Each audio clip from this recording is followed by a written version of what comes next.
Welcome. I want to welcome you to yet another episode of the Unpopular podcast. It's your boy Jalen, and hey man, as much as I don't like it, I gotta give Tom Brady his credit, man. So the Tampa Bay Buccaneers beat the Green Bay Packers 31-26 in the NFC Championship on Sunday, and Tom Brady will be in his 10th. Yeah, you heard it correctly. His 10th Super Bowl in his career. I mean, at some point, bro, we gotta give Tom Brady his credit, man. As much as you may not like him, as much as he may annoy you due to the fact that he wins all the time, Tom Brady is a great player, bro. Like, and of course we all know he's a great player. He's the GOAT, but and I know what I'm hearing. I'm hearing this. I've heard this yesterday. I heard it on Sunday after the game. No. This is not Tom Brady's best season. This is not his best performance. But Tom Brady is having a hell of a season. Now, of course, it took a minute, seeing as though he went to a new team in Tampa, new coaching staff, new environment, new teammates. It was going to take a minute to gel. And, there was bumps in the road. I mean, they got waxed by the Saints twice. Of course, they lost to the Kansas City Chiefs in the regular season. But like I said, they got it all together. They're playing their best. They're playing their best at the best time. So let's talk about the game. This game, and I kind of feel how I felt about the Saints and the Tampa Bay Buccaneers game. This game had a lot to do with what the Packers didn't do right, more than what Tampa Bay did right. Now, again, congratulations to Tampa Bay for making it to the Super Bowl. Again, this is Tom Brady's 10th. They were incredible. Little Scotty Miller had a huge touchdown. Gronk had a big reception at the end of the game. And it was just Chris Godwin had a couple of big catches. It was a good team win. But it's hard for me to see this win and look at some situations that kind of buried the Packers. Now, going into this game, I thought that the Packers had the better quarterback right now. I thought the Packers was a better team. They were 13-3. I thought that they were destined to at least make the Super Bowl. You know what I mean? They looked incredible against the Rams, and they looked incredible all season. Like I said, Aaron Rodgers more than likely will be the MVP. It was hard for me to fathom. Not to mention, I saw how Tampa Bay played against the Saints the week before. Now, while they did beat the Saints, it did take 4 turnovers by the Saints, 3 interceptions by Drew Brees to help seal the deal. And I just didn't see that from Aaron Rodgers. I didn't see him turning the ball over. I mean, Aaron Rodgers, one of the least turnover-prone quarterbacks in the league. I just didn't see it. But there was a couple plays to me that defined this game. Let's talk about the first play. Now, you get a stop right before the half. I think the Bucks going into half, they have the ball. I think they have the ball for like 35 seconds. And all you have to do is play prevent defense. You're down 14-10. You go into the half. You get the ball coming out of half. You're good. It is, and don't get me wrong, bro. I understand that the Green Bay Packers is a great team, but King, the cornerback King, he was getting torched all day, and it didn't matter who he had a bad day. It didn't matter who it was. It was Scotty. They put Scotty Miller on him. They put Chris Godwin on him. They put Mike Evans on him. Whoever King was guarding ate pretty much. But go back to the play. 35 seconds left. Tampa Bay is going down the field, but it's okay. Time's dwindling. They don't have too many timeouts. And the last thing you want, you don't care about a field goal puts you up 7-0 17-10. You go into halftime, come back, score on your first drive. The score is tied. You're good. The last thing you want is a touchdown, and it's hard to get a touchdown, seeing as though everyone in Lambeau knows the last thing you need is a touchdown. So you would think, what do? You play prevent. For some reason, that's not what the Packers did. The Packers played man, and King was already struggling before then. Now we play man, and 1 second left. Tom Brady chucks the ball up. All you have to do is play prevent. They didn't do that. They played man. Now you play man. All you have to do, King. Let me find this man's name. Because I don't want to disrespect. Because it could be another King. And Kevin King. Kevin King. This is what you do, bro. Kevin King. All you do is turn. You do not let Scotty Miller out. Like, you do not let him. You're fast too. I understand Scotty Miller's fast, but you're fast as well. All you have to do is stay in front of him.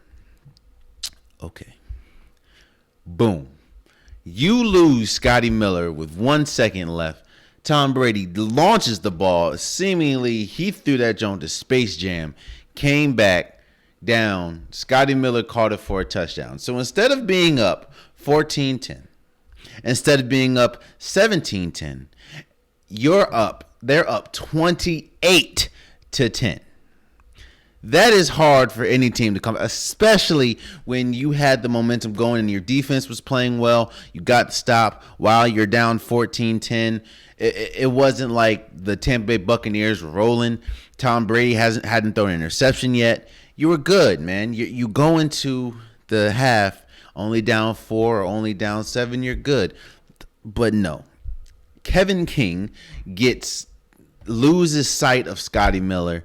First the Matt LaFleur and the defense did not play prevent defense. You play man. Kevin King gets beat by Scotty Miller, scores. That's the first play. That just second play. You're down.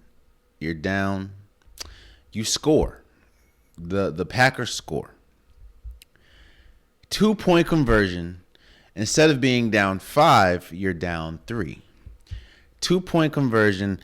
Aaron Rodgers throws a beautiful pass to Saint Patrick?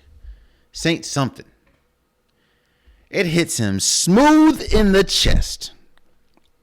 He drops the ball. Not to mention, I'm not even going to talk about all the drops. Devontae Adams had a couple drops. Robert, the tight end had a couple drops. Valdez-Scantling had a couple drops. He did catch a touchdown, but he had a couple drops. But instead of being down 3, instead of being down 5, you'd be down 3. 2-point conversion. Aaron Rodgers throws it. Boom. Right off the chest. Interception. Incomplete pass. You're down 5. Another play. Now, this is a little bit Aaron Rodgers' fault, but also a little bit of Lazard's fault. Lazard has a slant route. Instead of, like you heard, and you even heard Troy Aikman say, if Lazard would have kept straight on the slant, it would have been a complete pass, but he didn't. And I think Aaron Rodgers expected him to stay straight. But no, Lazard fades like he's going to the end zone, gets it picked. What I'm saying is this. There were a couple plays that to me helped there was a couple plays by Green Bay that to me helped Tampa Bay seal this deal. Now, the biggest play and the play that is causing most controversy today and yesterday was the field goal play. For people that didn't watch, you're down 8 points, 2 minutes left.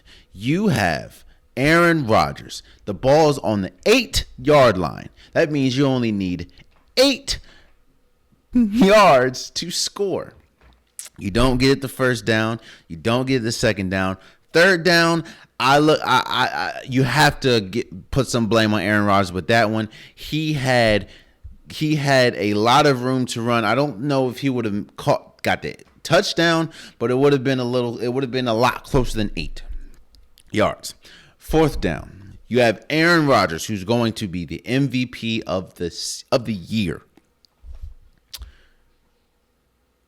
Instead of going for it, you're already down 8. You need a touchdown and a 2-point conversion. You say, know what? 2 minutes left. 2 minutes and 1 second left. We're gonna pull Aaron Rodgers, kick a field goal. I know you have 3 touchdowns.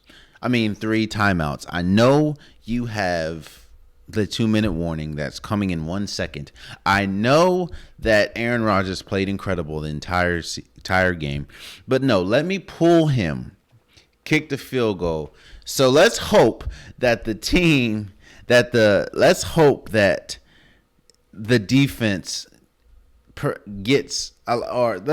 defense forces Tom Brady and the Tampa Bay Buccaneers offense, who has been playing well the entire game. Let's hope they get a 3 and out. Instead, they get a couple first downs. You get a very costly pass interference, which was kind of ticky-tack pass interference. But you got a pass interference on Kevin King, by the way. You lose the game. Aaron Rodgers is the first quarterback in NFL history to lose 4 straight NFC title games. And out of those 4 that he's lost, 3 of them were lost when he was not even on the field at the end. This is what I'm saying. And people wonder why, after the game, Aaron Rodgers was Aaron Rodgers was clearly upset, clearly, devastated. And he was like, it wasn't his call to go for the field goal instead of go for it in 4th down. He thought they were going to have 4 downs. Oh, wait. He thought they were going to have 4 downs. It wasn't his call.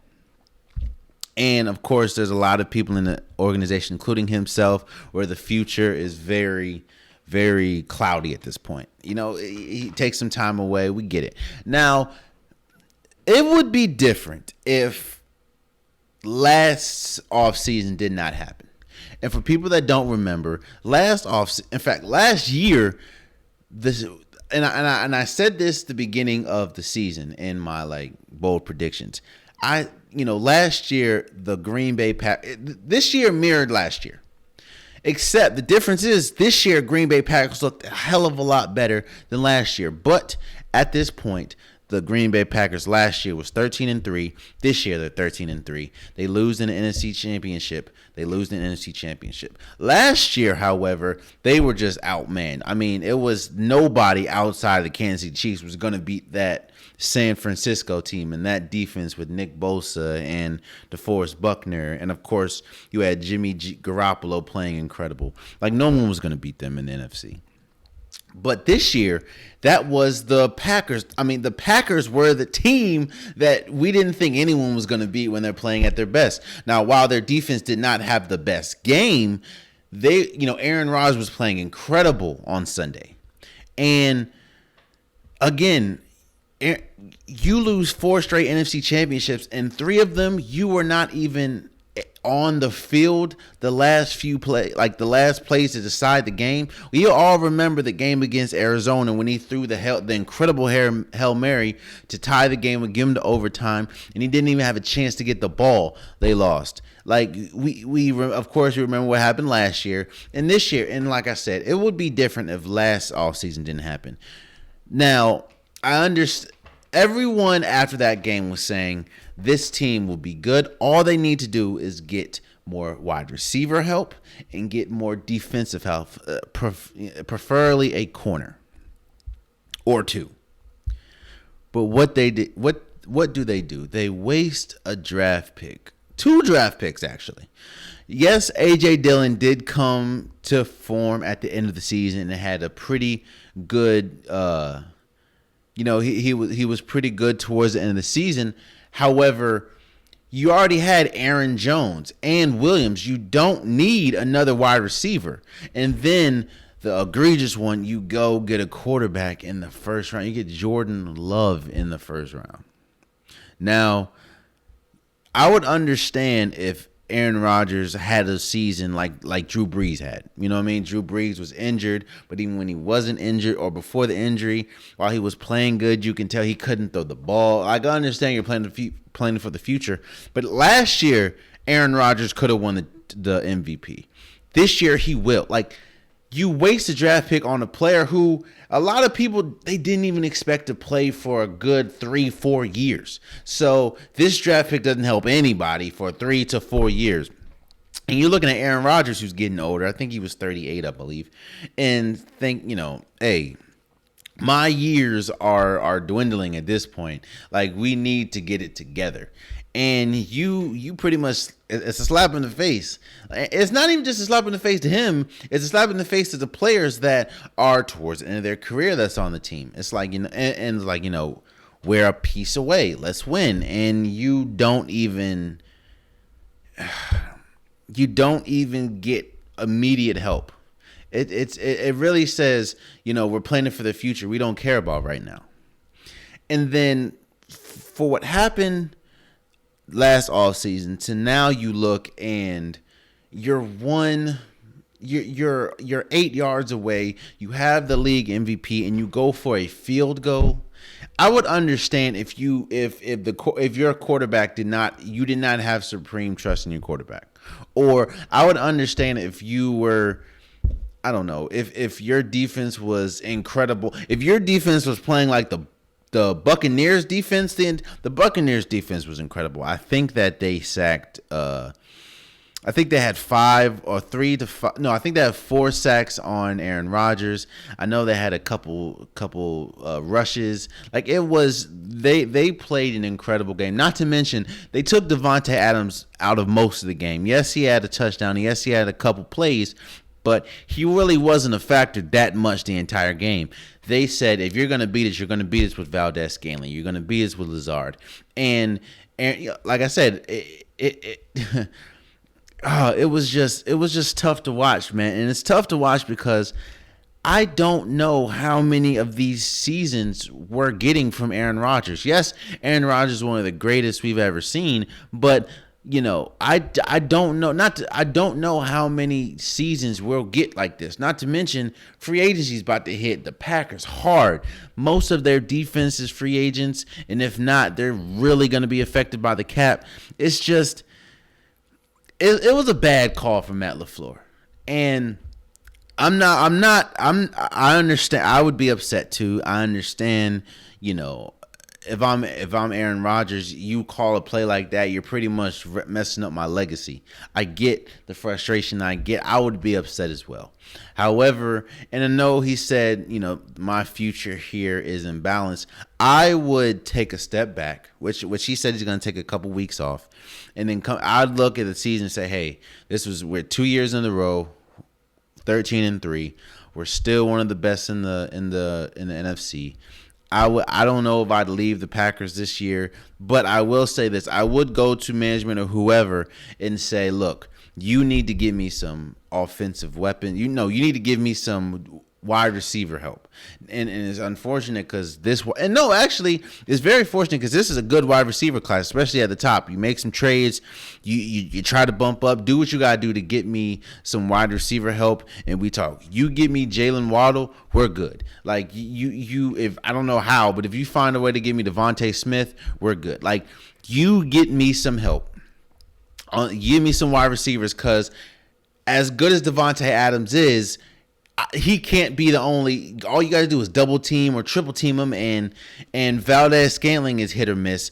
Lazard is hit or miss. You need to get Aaron Rodgers some help.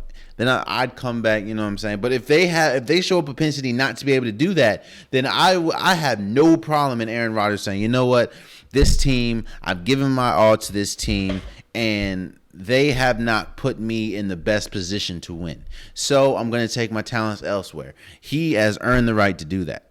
So it was just a tough loss. Now on Tampa Bay's side, man, it's just Tom Brady Tom Brady just shows why he's the GOAT. Now, yeah, he did have 3 interceptions, I believe, and I think unlike what Tampa Bay did to the Saints, the Packers weren't able to capitalize on the turnovers. It just, they had Tom Brady is Tom Brady. Again, he's going to 10 Super Bowls. He's been to the same amount of Super Bowls that LeBron James has been in NBA Finals. And I think that is a stat in and of itself. Like, that's in the ultimate team sport, and anything can derail a season. Anything on the offense, anything on the defense can derail a whole team. The fact that you've been to 10 Super Bowls is crazy to me. Not to mention, you had a couple years where you didn't even make it. I think there was like 6 years or something. You didn't make it. So it's incredible what Tampa Bay and it's incredible that it's fitting and it's, if there was any team, or no, let me say this. If there was any quarterback that would be the first quarterback in NFL history to host a Super Bowl, it would be Tom Brady. So congratulations to the Tampa Bay Bucks for making it to their 3rd Super Bowl and Tom Brady's 10th. Moving forward, the other game that happened was the Kansas City Chiefs beat the Bills 38-24. Now, there's not really much to say about this game. Mahomes, the Kansas City Chiefs, this is the first team in NFL history that I can remember.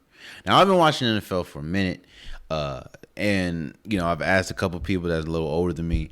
This is the first team in NFL history that you cannot compare this team to any other NFL team in NFL history. This is the first team where the only comparable team is an NBA team.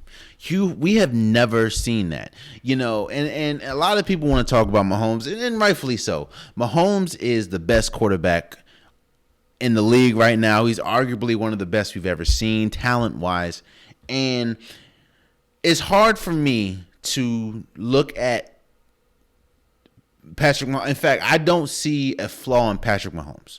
That, especially when he's rolling, I don't see it. But what a lot of people don't talk about and needs to get credit is just the amount of weapons that he has. You have Tyreek Hill, who is the fastest player in the league, has one of the best hands in the league, is an incredible route runner for his size and his speed. And his ability, we always talk about if you're like really fast, it's kind of hard to stop and break in a route. But Tyreek Hill does it better than I've seen most people do. And then we have Travis Kelce, who is arguably the best receiving tight end the league has ever seen. It's hard, bro. Not to mention you have Clyde Edwards-Helaire when Le'Veon Bell was out. McCole Hardman, who had a blunder, the only time that McCole Hardman muffs a punt, and of course the Bills get it pretty much at like the 2-yard line. They score, but after that, he was incredible. Yeah, Sammy Watkins, who didn't even play, but he's good. Like, this team, you cannot compare this Chiefs team to any team in NFL history. The only good comparison to this team is the Golden State Warriors that had Steph Curry, that had Kevin Durant, that had Klay Thompson, that had Draymond Green. That team is the only team, because this team, this is the ultimate flip the switch team. It was, they were down 9-0, and I'm like, man, they're not looking good. They're not looking good at all. And then boom, you look up, touchdown, touchdown, touchdown, touchdown, touchdown. It's like their runs are so incredible. We remember back, last last playoff run, they were down in every game, and we can't forget they were down like 20-0 or something against Deshaun Watson in the Houston Texans when they scored 50 unanswered points. This team goes on runs like NBA teams go on runs. This team, I know we all remember the Golden State team that you'd look up and okay, well it's a 5-point game. You look up again and they're up 30 points. And it's like, wait a second, all I did was go get some popcorn. What's going on? Like, they go on NBA style runs. And for a football team to do that, it's incredible. Not to mention you have Chris Jones on the defense. It's just this team is loaded. And Honey Badger, this team is loaded. Now, there was nothing. And shouts out to the Bills. They had an incredible season. I think Josh Allen probably finished second or third in MVP voting, in my opinion, for the regular season. Stephon Diggs was a top 5 wide receiver this year. Cole Beasley was one of the best slant slot receivers in the game this year. But of course, towards the end, he dealt with a lot of injury. But the Bills had an incredible season, man. It was just, there was nothing. I don't think there's any team on the planet that could have beat the Chiefs on Sunday. Like, they were rolling. After the first blunder from Mecole Hardman, they were rolling. And the worst part about it is, before that, like when I said it wasn't looking good, you had Tyreek Hill drop passes. Travis Kelce dropped a couple passes. That didn't matter. It was just boom, boom, boom, boom, boom. And then, of course, you got the leader of the orchestra, which is Patrick Mahomes, i.e. the Steph Curry. It's just this Chiefs team we're looking at, we've never seen before. And it's because a lot of these contracts are set up to last on this team, I don't see this changing for a few years at least. And because even though he is the highest paid athlete in sports history, Patrick Mahomes' contract doesn't really hurt the Chiefs when it comes to getting free agents, which is and this is like, that is a deal unlike we've ever seen. So, Josh Allen didn't look the best, of course. Once you double Stephon Diggs, it was kind of hard to get any wide receivers open. Their run game has been non-existent the entire year. It wasn't a good game for the Bills. Don't get me wrong. I know they had 24 points, but it wasn't a good game for them at all. But even at their best, I've seen the Bills at their best, nobody was beating that Kansas City Chiefs team on Sunday. Now, I'm not going to go over my Super Bowl picks. We're going to wait until a little close. I know the Super Bowl is February 7th. We're going to wait until the week before to do like a Super Bowl special and stuff like that. But again, congratulations to the Tampa Bay Buccaneers for being the first team to host the Super Bowl. And congratulations for the Kansas City Chiefs for going to back-to-back Super Bowls. And this is going to be a really good Super Bowl, man. You have Tom Brady, the GOAT, against arguably the next GOAT in Patrick Mahomes. But we'll talk about it. Let's move forward.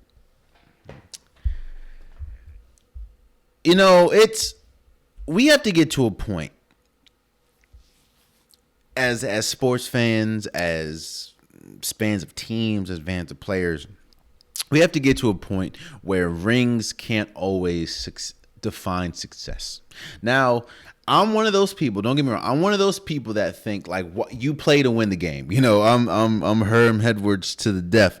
You play to win the game, man. Like, I wouldn't step on the floor, or I wouldn't step on the field if my ultimate goal wasn't to A, win this game, and B, win a Super Bowl or win an NBA championship. Like, that is my goal. That would be my goal as a player.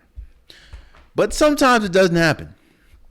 But that shouldn't define a player's success.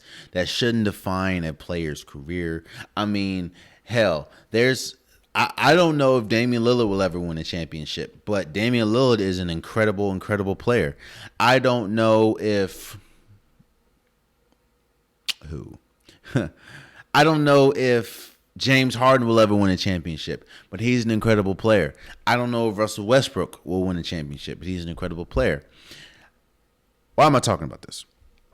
Phillip Rivers last week announced his retirement from the NFL, and the biggest question was, is he a Hall of Famer? Now, I heard a lot of people say yes. I heard a lot of people say no. And a lot of people that said no was pointing at the fact that he doesn't have a championship. And he's played so many years, and not one of those years was he the best quarterback in the league. Okay. When we talk about Phillip Rivers kind of reminds me of Carmelo Anthony. Carmelo Anthony has had a very great career as far as scoring the ball. One of the best scorers we've ever seen in our lives. And he won 3 gold medals, and he's won a couple scoring champion. Like Melo is one of the greatest scorers of our generation. Yet the argument is always, why is he the only top player in the 2003 draft that didn't win a championship? Hell, Darko Milicic won a NBA championship. So why is that he's the only one? And he had a couple of chances. He could have went to the Bulls with Derrick Rose and Pau Gasol at the time. And Luol Deng, he didn't want to go. He could have been, instead of it being Chris Bosh, it could have been LeBron James, D Wade, and Melo on the Heats. But no, he wanted to on the Heats. On the Heat, but he wanted to stay in New York and get the money. So a lot of people are going to look at Carmelo Anthony's career and say, is he a Hall of Famer? Because he didn't win a championship. And that's what I'm hearing from Phillip Rivers. Phillip Rivers is an 8-time Pro Bowler. Not only is, and I understand a lot of people look at the Pro Bowl like it is what it is, but that's still voted by a lot of people. And to be a Pro Bowler especially in the quarterback position is incredible. And then he was the 2013 Comeback Player of the Year. So, and Phillip Rivers, I think he played for 14 seasons. For a player to play in 14 seasons and be an 8-time Pro Bowler means more than half of those seasons you were a top player at your position, one of the top players of your position. And for people again, we have to stop narrowing our criteria as did he win a championship or not? Because Phillip Rivers, like I said, is one of the best quarterbacks we've seen in his time. You know what I mean? Like he's kind of like a gunslinger. Now, I understand towards the end, he's the type of person. Phillip Rivers is the type of player that will throw a god awful interception, and then the next 5 plays are pass plays deep. Phillip Rivers has such a next play mentality, which helps a lot of players, and it got him to 14 seasons. We know. And not to mention, it's as a Charger, a lot of those teams that the Chargers and this is kind of what I was talking, how it was so incredible that Tom Brady did what he did. A lot of those Chargers teams that he was a quarterback for, their defense wasn't good, or he didn't have. You had Antonio Gates, but you didn't really have wide receivers. You had LaDainian Tomlinson, but he's a running back. So that means it's taking the ball out of your hands. And he really wasn't a catching running back. So it was just, or the coaching or special teams messed it up. There was always something. Now, yes, some of them was Phillip Rivers' fault, but that shouldn't take away from the fact that Phillip Rivers is a Hall of Famer. Now, you know what? This kind of also reminds me of the Eli Manning conversation, but in a different direction. It's like we look at Eli Manning and say, yes, Eli Manning is definitely a Hall of Famer because he won 2 championships, and those 2 championships was against a undefeated undefeated Patriots team with Tom Brady, Gronk, Randy Moss, and then another Patriots team that I think only lost 2 games that year, or 1 game that year. But if you take those championships out, Eli Manning is nowhere close to a Hall of Famer. That kind of reminds me, Eli Manning's credits if you put a blind test, right? If you do a blind test with Eli Manning stats and Phillip Rivers stats, and you just take out the 2 championships, do you say and Phillip Rivers was player A and Eli Manning was player B? You say player A is most definitely a better player, is most definitely a Hall of Famer, and it really isn't even close. But all you do is add 2 championships for player B, which would be Eli Manning. You say, well, hold on now. He has 2 championships. Phillip Rivers deserves to be a Hall of Famer. That's point blank. I understand, he didn't win a championship. I understand he never went to a championship. But being a 14-year veteran, 8-time Pro Bowler, a comeback player of the year, that, we have to, at some point, if that's the case, if all you have to do pretty much is win a championship and get a couple stats, everybody in the NFL would be a Hall of Famer that won a championship. Everybody in the NBA, if all you had to do is win a championship, if all you had to do is win a championship, Darko Milicic would be in a Hall of Fame. Luke Walton would be in the Hall of Fame. So let's chill out with that. Phillip Rivers isn't a Hall of Famer because he never won a championship. And another person that retired last week that I heard should or shouldn't be a Hall of Famer is Greg Olsen. And I think the complete opposite. Greg Olsen wasn't. I understand he's a beloved player. Like I don't know anyone that has a problem with Greg Olsen. Like Greg Olsen is one of those players that you love on your team. He's an incredible player. I think he went to 3 Pro Bowlers, 2-time All Pro or second team All Pro. He's a great player, but I don't know if he's done enough to win a championship done enough to be a Hall of Famer. Because when we look at tight ends, let's just look at the tight end position. And I can rattle off 10 or 12 tight ends before I go to Greg Olsen. And that doesn't, and don't get me wrong, I'm not saying Greg Olsen is a bad player, and this is not a detriment to Greg Olsen. I'm just saying I don't know if Greg Olsen's a Hall of Famer. That is a bare bones accolades list. Yeah, he had a long career, and the stuff that he did in Carolina was incredible with Cam Newton. Hell, that 2015 Panthers team, a lot of it was Cam Newton to Greg Olsen. But congratulations for Greg Olsen having an incredible career. But that's a player I don't know is a Hall of Famer. If you believe he is, you can leave in the comments. Let me know. We can talk about it. But I don't really know if he is. So moving forward, we all know that the Lions are in a rebuild, and the Lions have even come out and said we're in a rebuild. Hell, and we're going to talk about their new head coach hire in a second, but because of that, Matthew Stafford has been with the Lions for God knows how long, and they just been losing and losing and losing. And it's like he's still good enough to win, to be the best player on the team. So because the Lions are in a rebuild, and Matt Stafford's already said I have no interest in being in a rebuild, especially this is towards. I mean, he's 32, I believe. And this is the prime. This should be the prime years of my career. They're mutually parting ways. Now, there's a couple teams that would Matthew Stafford would be great in. What are Matthew Stafford's strengths? Matthew Stafford is an incredibly accurate quarterback, and he still has a cannon of an arm.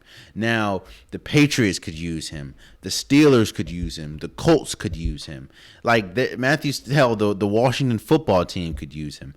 Matthew Stafford is going to be – there's a lot of quarterbacks that's on the market, especially right now, that a lot of teams will be calling. Like I said, I understand he had a bad season last year, but don't think that Cam Newton's not going to get no calls. Don't think Jameis Winston's not going to get any calls. Of course, we know about the Deshaun Watson situation, and now Matthew Stafford. So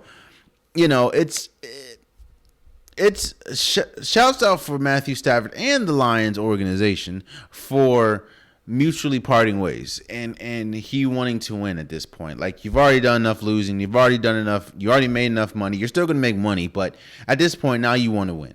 Like, and I'm excited. This is going to be an incredible offseason because there's a lot of storylines to follow and there's a lot of moving parts that can affect the entire league. So I'm excited and I'm curious to see where he'll go.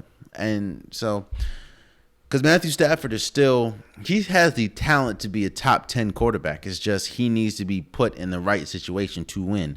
Not to mention, when do you really, the only time you see Lions games on Thanksgiving, and they always lose. So, I'm excited to see what comes of this. So, yeah.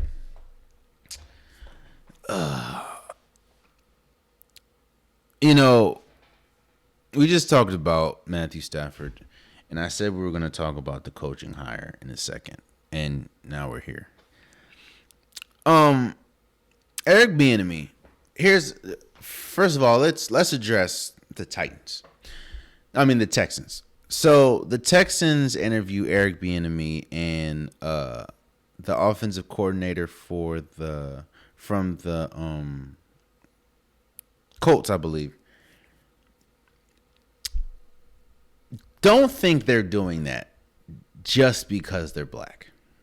Now, they are doing it because they're black, but the only reason why they're doing it because they're black is because Deshaun Watson has voiced his frustration with the organization. And I guess they think if you bring in a black coach, that's going to keep Deshaun Watson. If Deshaun Watson never said anything about being unhappy with the organization, wanting out, I'm almost sure that Eric Bieniemy and other coaches like Pep Hamilton, Todd Bowles, will not be even in the conversation to be a head coaching. And you know why I know this? Because there was 8, I believe, coaching vacancies. And out of the 8 coaching vacancies, only one was filled with a person of a different ethnicity than white. And that was Robert Saleh to the Jets. The Texans there's a window where you can get on a Zoom call, and interviews now are easier than ever. Seeing as though with the virus, all you gotta do is get on Zoom and have a whatever long Zoom call. But there's a period where the coaches aren't doing anything, and that's when you pretty much do your serious interviews. Yeah, at this point, it's kind of hard to focus on an interview like that if you're Eric Bieniemy and you're getting ready for the Super Bowl, you're getting ready for the AFC Championship. But the Texans wait to the last. In fact, it was past the last minute to request an interview from Eric Bieniemy, and they said that Eric Bieniemy interviews wrong. I don't know how the hell you interview wrong when all you're doing is saying why you would be a good head coach. You tell them the schemes that you'd run. You tell them how you'll connect with the best players. I don't know how that is a bad interview. I don't know how you messed that up. And I'm not saying that Eric Bieniemy messed it up. I'm saying, how do you deem that as a mess up? There was a rule called the Rooney Rule that pretty much forced GMs to interview African Americans for a position, a vacancy. If not, you were in violation of said rule. But the problem with that is there's really no consequence for that. And honestly, if you're a $1 billion owner, why do I have incentives to hire somebody that I don't want to hire? I'm a billionaire. Like, I'm not about to waste money. And the Rooney Rule is a joke. And I've said this on multiple podcasts back in the day. You can go look it up. But the Rooney Rule is a joke because there's really no stipulation to abide by it. There's really no punishment because all you have to say is, I felt he was the best coaching hire, or I felt he was the best for the position. That's all you have to say, and be like, yeah, well, okay, well, if that's how you feel. That's how you feel. So coaches like Pep Hamilton or coaches like Eric Bieniemy will always be outside looking in. Eric Bieniemy is better. And then I go back to the Lions coach. I don't know if you saw that welcoming press conference where he was talking about, if they kick us down, we're going to bite them in the knee and then bite them in the other knee. Imagine if a black person said that. Shannon Sharp said this, so I'm pretty much reiterating what he said. But he said exactly how I felt. Imagine if a black person came in and said something like that. Imagine if, you know, they know how to spice up some words for African Americans that don't get a job. They interviewed wrong, or they needed more coaching experience. Yet you have coaches that never called a play, that were quarterback coaches, or tight end coaches that's getting head coaching positions before a person like Eric Bieniemy or Pep Hamilton, who has clearly called plays and has clearly been a positive influence on their team. Hell, Eric Bieniemy has unlocked the Kansas City Chiefs offense and Patrick Mahomes. Yet and still, the only team that seriously considering him is no one. And don't think for 1 second that the Texans are the only reason why they're considering him is because they hope that if they hire him or if they hire someone of color, that keeps Deshaun Watson. Because they know if they lose Deshaun Watson, it don't matter what you get. You're not getting Deshaun Watson, who is a top 5 quarterback in this league. It's unfortunate, bro. It's unfortunate, man. It's unfortunate. It's unfortunate that you put a rule that you don't really need to abide by. And it's actually sad, the fact that you need to put in a rule to say that you have to hire someone of color, or not hire, you have to interview someone of color. Which you really don't have to, because you can interview 2 people and say, oh, we're going to get to that. We're going to get to the person of color, but we found the best person right here. Yeah, man, let me move on before I get upset, bro. Yeah. Let's move on. Dustin, let me say this. Dustin Poireir TKO'd Conor McGregor in the second round on Saturday. It was, the memes that came from that knockout have been glorious. But here's the thing, man. And this is the same thing I said this is the same thing I said about Nate Robinson when he fought Jake Paul. You don't play box. Now, I'm not saying that Conor McGregor was play fighting. Hell, he's been a champion, this and the third, but he's been out of the ring for 2-3 years now, or a whole year, I believe. And it's like, when you're fighting somebody, you want as much reps as possible, especially because you've been out the ring for so long. And while you're not practicing and training, someone is. So because of that, you need to get as many reps as possible. The fact that he took a year off, it showed. He was rusty. Conor McGregor was rusty, and Dustin Poireir was not. knocked his lights out. So, and broke his leg. It was I think, and don't get me wrong, Dustin Poireir definitely deserved to win. He's been incredible. He deserves a title fight. And Conor McGregor definitely needs more reps, seeing as though he was out for so long. But, shouts out to Dustin for winning. And even Conor said himself, I was rusty and I need to get back in the gym, get back and work, get back to that top shape that I was in. So, Hey, but he knocked that man out, man. Let's move over to a little bit of NBA. So I talked about this when it happened, but of course we know James Harden was traded to the Brooklyn Nets, and he's paired with Kevin Durant and Kyrie Irving. Now I understand that they've won a couple games, but they've also lost a couple games together with all three of them. And I said this in the video before, and I'll say it now. The problem that I see Brooklyn running into is you have two players in Kyrie Irving and James Harden that do the same thing.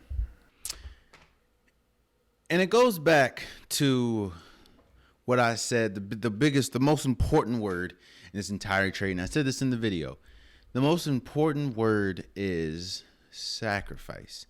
And when you still have Kyrie and James, or Kyrie taking the most shots with James Harden on the floor or on the team, that to me is not the right sacrifice.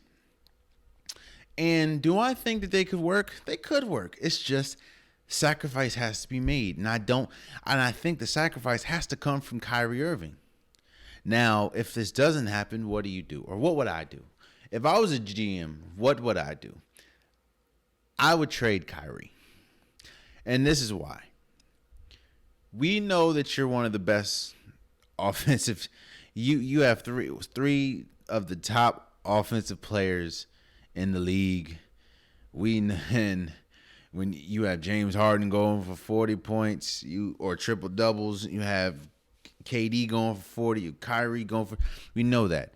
But this team is god awful when it comes to defense and rebounding. I don't know why they thought. Yes, DeAndre Jordan was a good defender in his heyday, but this ain't his heyday. He's not a good defender. And I would trade Kyrie for a solid, a couple good defenders, and a rim protector. Now, I heard that they're in talks to get JaVale McGee, who I don't know, I guess, and Kevin Love, which I don't understand. But you need defenders because this team cannot defend a light pole. And even if you trade off Kyrie, you still have James Harden and Kevin Durant, who, as we've seen with Kyrie being gone, looked incredible together. Now, yes, they'll still win some games. They'll still look incredible, and I think they still have the talent to make it to the NBA Finals. But if they want to win the NBA Finals, I don't know if they have the pieces, because I don't see them stopping an Anthony Davis. Because hell, we saw. It looks a little different when you're going against a Joel Embiid who will drop 42 and 20 on somebody, or Nikola Jokic, or an Anthony Davis. Like, I don't see them stopping those type of players. And of course, I don't know if you'll get it's hard to stop, but you can only slow them down, especially because I don't see anybody in the West outside the Lakers making it to the NBA Finals. So I don't see how you stop Anthony Davis. And honestly, you don't really have anybody to stop Montrezl Harrell. So I would trade Kyrie to get a couple of solid defenders, especially rim protectors and rebounders, because it's not working. It's not working. Now, again, I understand that they're exciting, and this is no detriment on Kyrie. Kyrie isn't the reason why I would trade Kyrie, especially now, is he's still a great player. You'll still get incredible investment. It's just, do you want to keep him on the team and just be an incredible explosive team and hope to beat people 145 to 140? Or do you want to trade one of your best players and still be good enough? Trade one of your best players for some incredible defensive pieces and incredible rim protectors, pieces you need, and still be an incredible team with two incredible offensive players. So that's just something I think about, The Wizards. I know I'm a Wizards fan, but it's surprising to me that how bad the Wizards been playing, they got a topic on this episode. But the Wizards got hit. I think they got like 6 straight games postponed, and I know they played on Friday or Saturday, I believe, it was against the Bucks, and they lost. But you know, we're starting to see, and we see the NBA is starting to crack down on the pandemic. I mean, on COVID, and your games are getting postponed left and right. Now, COVID just hit the Wizards hard, man. I think they had like 8.